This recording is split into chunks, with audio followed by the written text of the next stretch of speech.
Жаратылыстың басталуы 19-шы тарау. Кешке қарай жаратқан иенің екі хабаршысы Содом қаласына жетті. Лут сол кезде қала қақпасының алдында отырған еді. Ол хабаршыларды көргенде, оларға сәлем беру үшін орнынан тұрып, жерге дейін басын иіп тағзым етті де: "Мырзалар, қолдарыңыздың үйіне кіріп, жуынып шайынып, қонып қонақ болыңыздар. Ертемен тағы да жолға шығарсыздар", деп үйіне шақырды. Хабаршылар оған: "Рахмет сізге, біз базар алаңында түнеп шықпақшымыз", деп жауап берді. Лут қиыла өтініп қоймаған соң, екеуі оған еріп үйіне келді. Тамақ дайындалып, ашытқысыз қамырдан нан пісіріліп, хабаршылар тамақтанды. Олардың бастары жастыққа тимей тұрып ақ, жасы бар, кәрісі бар. Қаланың түкпір-түкпірінен жиналып келген ер адамдарының бәрі үйдің сыртын айнала қоршап алды. Лутты айғайлап шақырып: "Саған кешқұрым келген еркектер қайда? Бізге алып шық, олармен жақындасып көңіл көтерейік", деді.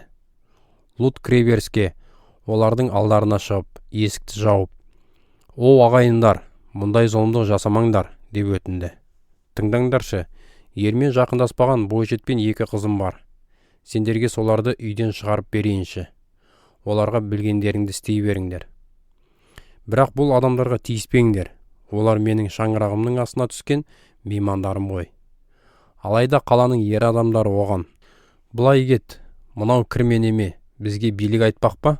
Тоқтай тұр, сенің бізден алатын сыбағаң олардікінен бетер болмақ", деп айғай салды. Сөйтті де Лутқа тап беріп есікті бұзуға айналды. Сонда үй ішінде тұрған хабаршылар есікті сәл ашып, қолдарын созып, Лутты ішке қарай тартып кіргізіп алды. Хабаршылар есікті қайтадан бекітіп, алдында тұрған үлкенді-кішілі адамдардың бәрін есікті таба алмастай соқыр етіп тастады. Бұдан кейін олар Лутқа: "Сенің бұл жерде тағы қандай жақындарың бар? Күйеу балаларың, ұл-қыздарың, әрі барлық басқа адамдарыңды осы қаладан алып кет", деп бұйырды. "Біз оны құртпақшымыз". Жаратқан иеге бұл жер туралы қатты дауыспен айтылған шағым түсуде. Сондықтан жаратқан ие бізді осы қаланы құрту үшін жіберді. Сонда Лут сыртқа шығып, қыздарына үйленбек күйеу балаларына барып: "Жиналып бұл жерден кетіңдер. Жаратқан ие қаланы құртпақшы", деп ескертті.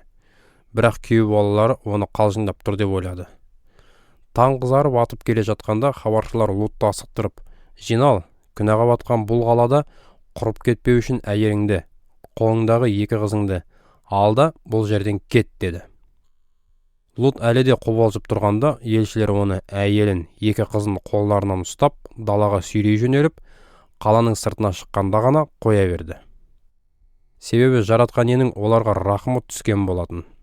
Төртеуін қаладан алып шыққанда хабаршылардың біреуі: "Осы жазықтың еш жеріне аялдамастан, арттарыңа қарамай қашыңдар. Өліп қалмау үшін тауға барып, соны паналаңдар", деп бұйырды.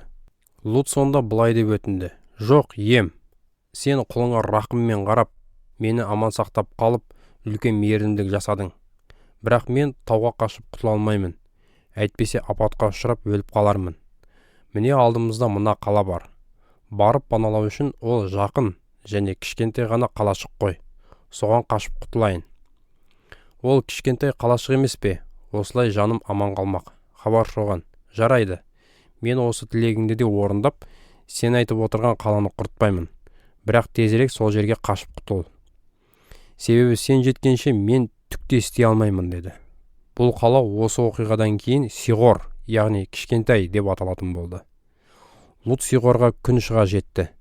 Сол кезде жаратқан ие Содом мен Ғамораның үстіне аспаннан от аралас күкірт жаудырып, бұл қалаларды, төңірегіндегі бүкіл жазықты, барлық қала тұрғындарын және далада өсіп тұрғанның бәрінде күл-талқан етіп қиратты. Ал Луттың әйелі артына қарамақ болып кері бұрылды. Сонда ол бірден тұз бағанасына айналды. Ыбырайым таңертең ерте тұрып, кеше өзі жаратқан иенің алдында тұрған жерге қайтып барды.